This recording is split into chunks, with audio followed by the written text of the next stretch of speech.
Okay, ito naman ang ating sauce ng ating siopao. Ayan, 1 cup na tubig.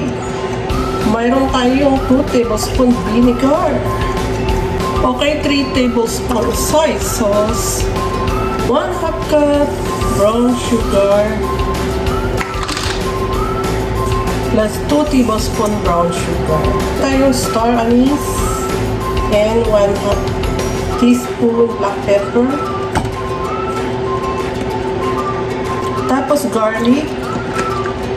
At haluin nyo lang. Yan.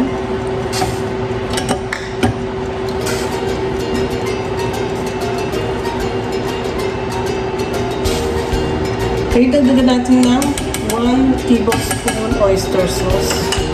Ito po yung slurry natin. 3 tablespoon cornstarch, saka kalahating tasang tubig.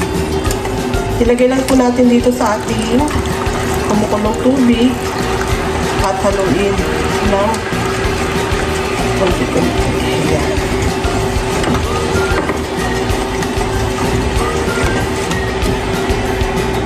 Ayan, haluin lang po natin para hindi magbuo-buo. At nakita nyo yung ganyan, kung ganyan na ang texture niya, ay pwede nyo na siyang patayin. Ayan na, luto na ang ating siopao sauce.